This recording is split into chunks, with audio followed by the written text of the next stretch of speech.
Hello students, CBSE ने जो इस बार सैम्पल पेपर इशू करा है क्लास 12th के लिए मैथ्स का, उसमें उन्होंने केस स्टडी के 2 क्वेश्चंस दिए हैं जो आपके लिए एक तरह से नए हैं। 12th क्लास में क्योंकि केस स्टडी के 2 क्वेश्चंस आ रहे हैं तो अंडरस्टूड है कि 11th क्लास में भी केस स्टडी के क्वेश्चंस आएंगे एग्जाम में।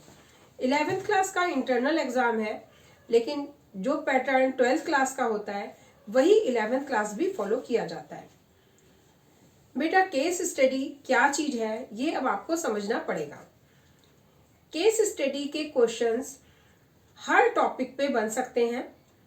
केस स्टडी में सीबीएसई के अकॉर्डिंग ऐसा है कि आपको एक केस दिया जाएगा, एक आपको प्रॉब्लम दी जाएगी जिस प्रॉब्लम को आपको समझना होगा, और फिर उस प्रॉब्लम से रिलेटेड क्वेश्चंस दिए जाएंगे जो आपकी प्रीवियस नॉलेज पे भी हो सकते हैं और 11th क्लास से भी रिलेट करके हो सकते हैं। तो यहाँ इस वीडियो में मैंने स्ट्रेट लाइन का चैप्टर लिया है। स्ट्रेट लाइन आपके सिलेबस में है 11th क्लास के, उस पे मैंने एक क्वेश्चन आपको केस स्टडी का एक्सप्लेन किया है। तो आइए देखते हैं केस स्टडी का क्वेश्चन क्या होता है और इसका सॉल्यूशन कैसे करेंगे आप। केस स्टडी का क्वेश्चन 12th क्लास एग्जाम में जो इंट्रोड्यूस किया है सीबीएसई ने इस साल से, 2 क्वेश्चन पार्ट ए में केस स्टडी के आएंगे। पार्ट ए पूरा 1 मार्क का है। इसमें 2 सेक्शंस है। सेक्शन 1 में 16 क्वेश्चंस है 1 मार्क्स के, एंड 2 क्वेश्चन उसके बाद 17 एंड 18 ये केस स्टडी के हैं। इसमें आपको हर एक क्वेश्चन 16 क्वेश्चन 4 मार्क्स का एंड 17 क्वेश्चन भी 4 मार्क्स का, इस तरह से आपको अटेम्प्ट करना है। केस आपको पूरा समझना है जो भी केस दिया है क्वेश्चन में, और उसके बाद फिर उसके 5 पार्ट्स हैं। क्वेश्चन में आपको एक चॉइस मिल रही है, लेकिन ऐसे चॉइस नहीं मिल रही है कि 2 क्वेश्चन है उनमें से आपको एक अटेम्प्ट करना है। इस तरह से आपको चॉइस नहीं मिल रही है। आपको चॉइस कैसे मिल रही है?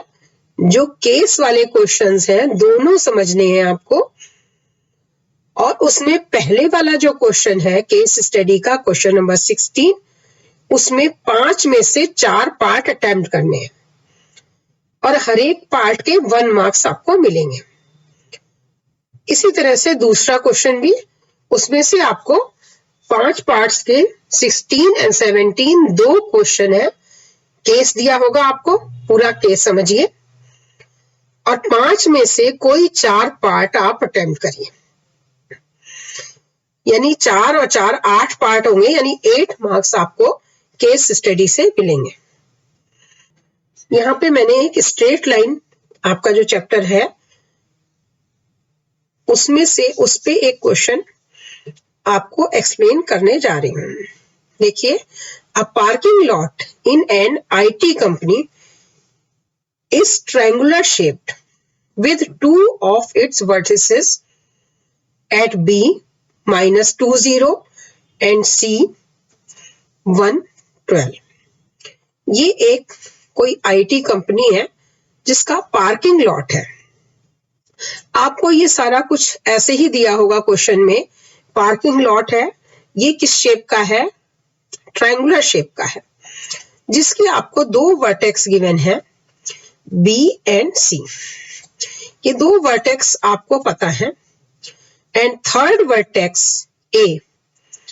तीसरा वर्टेक्स जो है ट्रायंगुलर शेप है तो नेचुरली 3 वर्टेक्स होंगे, 2 आपको क्वेश्चन में गिवन है। Third vertex A is at midpoint of line joining the points 1 1 and 3 11। तो ये आपका क्वेश्चन हो गया कि आपको जो तीसरा जो पॉइंट है वो 1 1 एंड 3 11 इन पॉइंट्स को ज्वाइन करने वाली लाइन का मिड पॉइंट है। ये आपका क्वेश्चन है।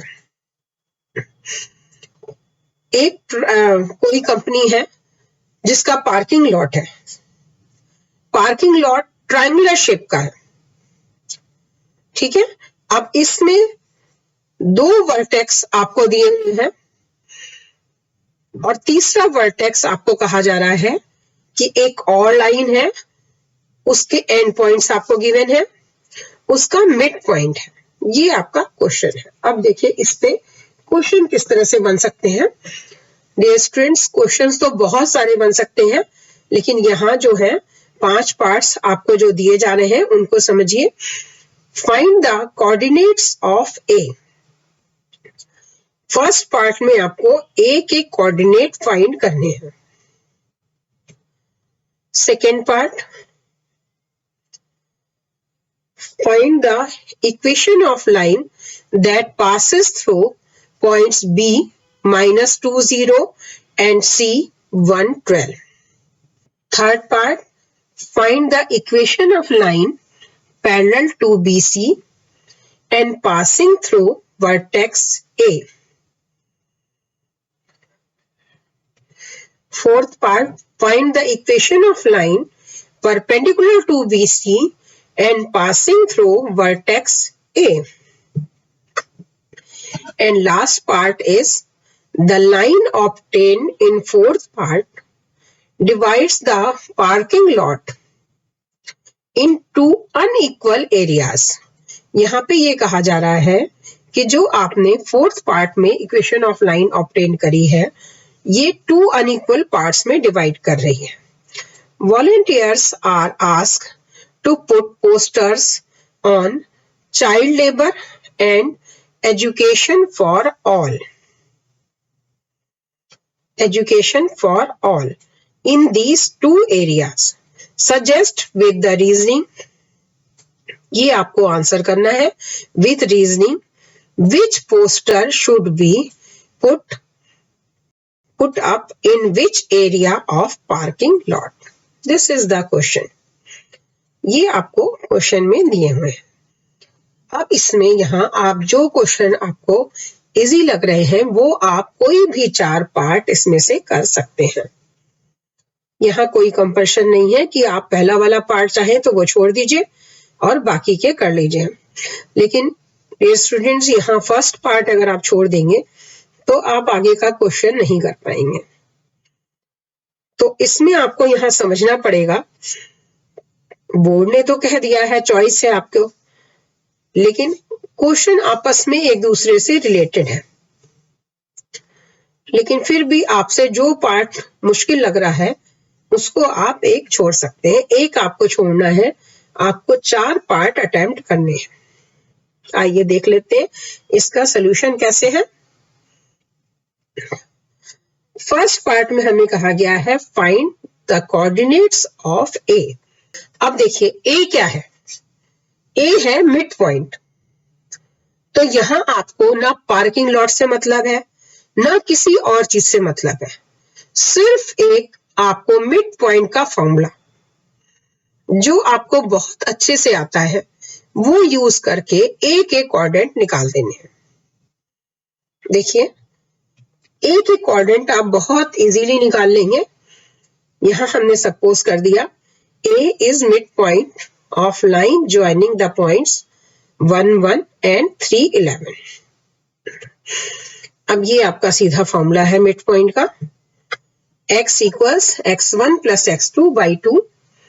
इसमें वैल्यूज रख दी 1 प्लस 3 बाई 2, आपके पास आ गया 4 बाई 2 यानी 2।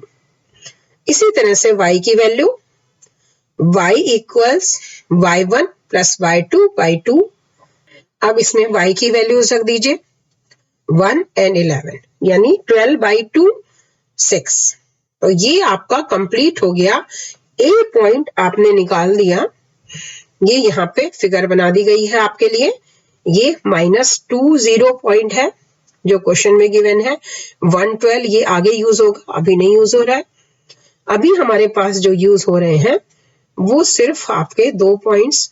हमें ये एक कहा जा रहा है 3, 11 और ये 1, 1। इसका मिड पॉइंट निकालना है। तो इसका मिड पॉइंट जो हमने फाइंड किया है वो आया है 2 and 6। अब सेकेंड पार्ट देख लेते हैं। Find the equation of line passes through B -20 and C 112। अब यहाँ आपको सिर्फ इतने से ही मतलब है। अगर आप पूरा क्वेश्चन को समझेंगे तो थोड़ा मुश्किल होगा। सिर्फ एक एक पार्ट पे चलिए, एक पार्ट पे ध्यान दीजिए, उसमें जितनी रिक्वायरमेंट है गिवन कंडीशंस की उसको देखिए, बाकी का थोड़ी देर के लिए साइड में रख दीजिए। अभी हमें यहाँ क्या चाहिए? Find the equation of line that passes through points B -20 and C 112। अब देखिए, अब यहाँ आपको सोचना है फॉर्मूला कौन सा लगेगा। अब आपको 11th क्लास का सबसे पहला फॉर्मूला जो आपको अच्छे से याद है, equation of line passes through the 2 points, यही वाला फॉर्मूला यूज करना है। ये फिगर है जो फिर से दोबारा दिखा दे रहे हैं आपको। ये पॉइंट हमने 2, 6 निकाला था। अब हमें BC की इक्वेशन चाहिए। तो यहाँ आपके पास इक्वेशन ऑफ लाइन का फॉर्मूला, ये फॉर्मूला जो बहुत ज्यादा यूज होता है पूरे चैप्टर में, इसी को यूज करके हम equation of line BC find करेंगे। इक्वेशन ऑफ लाइन BC, इसमें वैल्यूज रख देंगे। y माइनस B हमारा पॉइंट है x1 y1, ये जो हमारा पॉइंट है BC, इसको हमने पहले यहाँ x1 और y1 की वैल्यू रखी है, और y2 माइनस y1 आपका ये दूसरा पॉइंट है y1 एंड 12, इसकी वैल्यू रख दी हमने 12 -0 एंड 1 + 2। तो ये आपकी वैल्यूज आ गई सारी। अब इसको थोड़ा सा सिंप्लीफाई करना है और इक्वेशन ऑफ लाइन यानी आपका सेकंड पार्ट कंप्लीट आंसर आपने कर दिया। y -0 हो गया y, 12/3 4 आ गया कैंसिल होके, और x + 2 आपका एज इट इज है। तो इक्वेशन ऑफ लाइन हो गई आपकी y = 4x + 8। इसको थोड़ा लिख देंगे सिंप्लीफाई करके, 4x - y + 8 = 0। ये लाइन आपको फाइंड करनी थी। अब देखिए थर्ड पार्ट क्या कहता है। Find the equation of line parallel to BC and passes through vertex A। अब यहाँ पे आपको किसी से मतलब नहीं है, सिर्फ आपकी BC लाइन जिसकी इक्वेशन आपने अभी निकाली, ये पॉइंट था आपका B और C, 2 पॉइंट आपको गिवन थे क्वेश्चन में, जिसकी इक्वेशन हमने निकाली पहले, ये पॉइंट और ये पॉइंट, इनसे पास होने वाली लाइन की इक्वेशन ये बनाई जो पर्पल से दी हुई है। और ये पॉइंट आपका A था, मिड पॉइंट 2, 6, जो हमने फर्स्ट पार्ट में फाइंड करा। फर्स्ट पॉइंट के कोऑर्डिनेट आपने निकाले। अब आपको क्या चाहिए? Equation of line parallel to BC and passes through vertex A से, यानी ये जो ब्लैक से लाइन ड्रॉ की गई है, इसकी इक्वेशन आपको निकालनी है। अब आपको ध्यान करना पड़ेगा वर्किंग कैसे करनी है और क्वेश्चन कैसे करना है। पहले हम इक्वेशन ऑफ लाइन BC लिखेंगे। अब कोई भी अगर 2 पैरेलल लाइंस होती हैं तो उनके x और y के कोफिशिएंट सेम रहते हैं और सिर्फ आपका कांस्टेंट की वैल्यू बदलती है।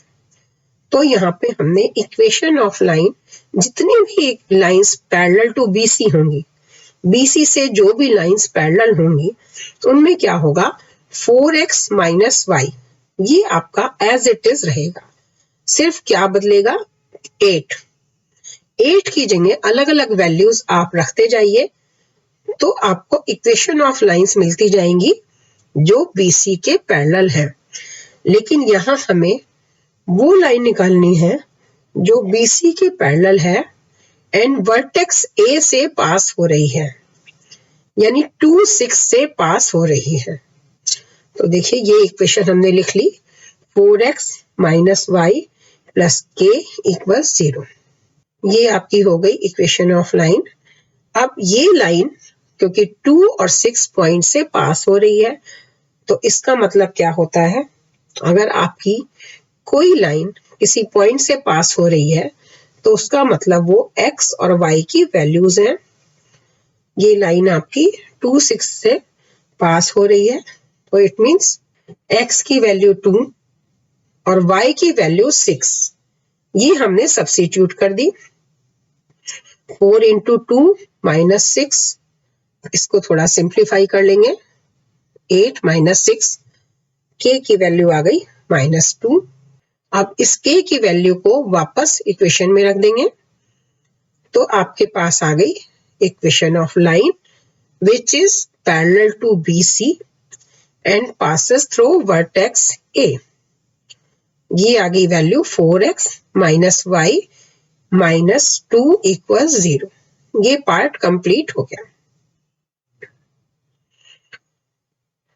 अब देखिए fourth part, find the equation of line perpendicular to BC and passes through vertex A।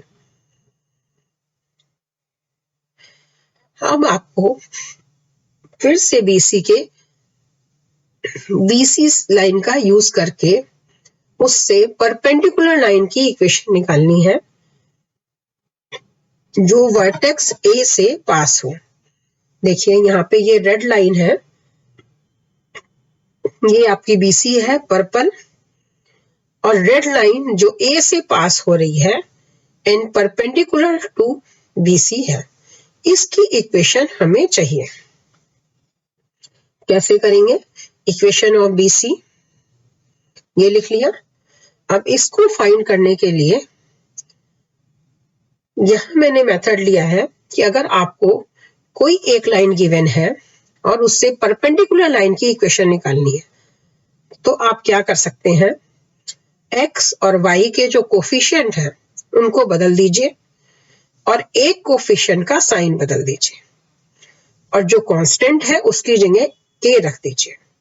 देखिए ये equation of line perpendicular to BC।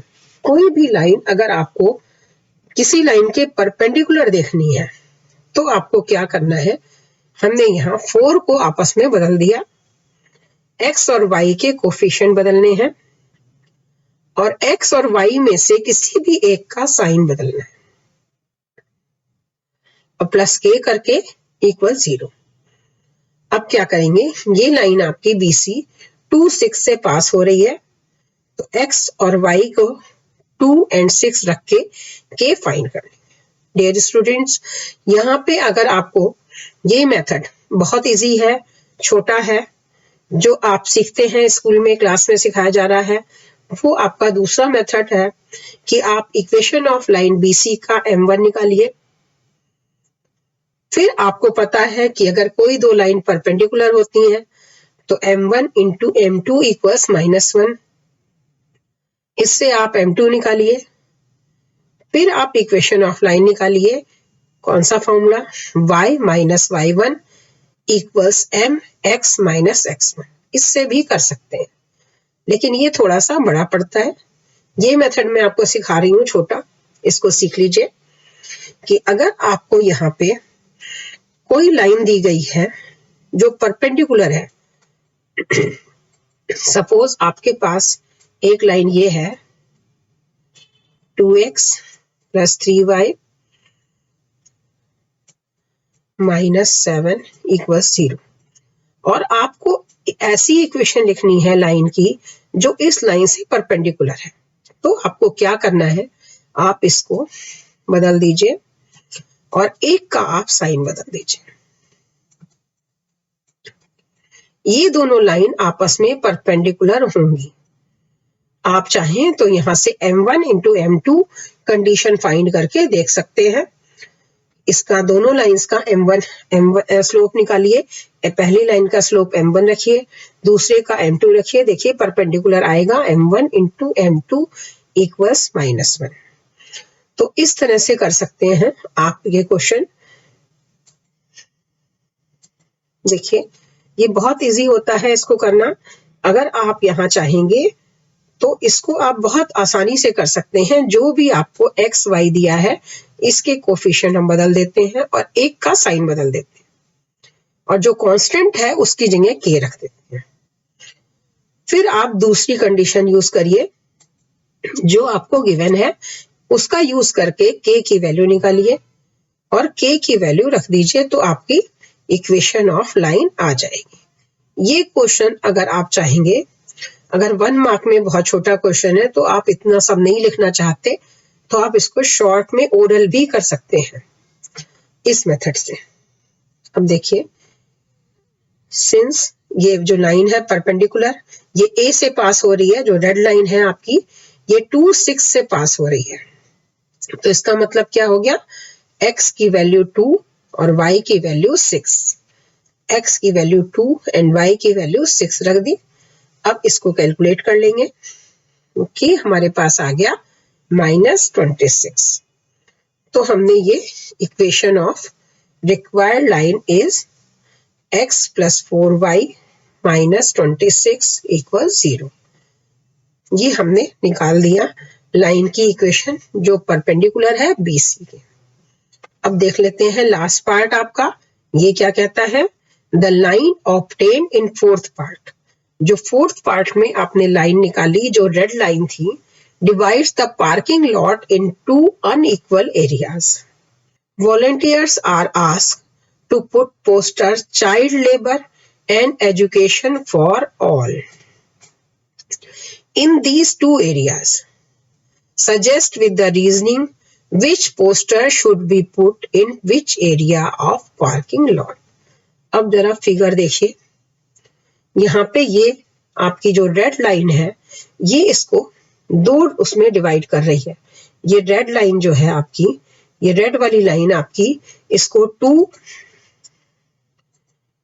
Triangle जो है आपका इसको 2 अनइक्वल एरियाज में डिवाइड कर रही है। तो इसमें आपको एक एरिया में चाइल्ड लेबर को रखना है और एक एरिया को आपको पोस्टर्स लगाने हैं एजुकेशन फॉर ऑल के लिए। तो यहाँ पे आंसर ये है education for all. The theme education for all deserves more space because if everyone is educated, then there will be no child labor। अगर सारे बच्चे पढ़ने जाएंगे तो फिर चाइल्ड लेबर अपने आप खत्म हो जाएगा। तो इस तरह से ये केस स्टडी के क्वेश्चंस आपको करने हैं। इस वीडियो में आपने समझा कि पार्किंग लॉट में कैसे हम इक्वेशंस को सिंप्लीफाई करेंगे। इस टॉपिक पे बहुत सारे क्वेश्चंस बनते हैं जो मैं आपके लिए और वीडियोस में आपको बताऊंगी। अभी आपको केस स्टडी की नेक्स्ट वीडियो मैं कॉनिक सेक्शन पे आपको दूंगी। कॉनिक सेक्शन के मैं 2 क्वेश्चन केस स्टडी के आपको नेक्स्ट वीडियो में एक्सप्लेन करूंगी। हमारे नए अपडेट्स सबसे पहले आपको मिले, इसके लिए हमारे चैनल वाइस एकेडमी को सब्सक्राइब करें एंड बेल आइकन जरूर दबाएं। Thank you.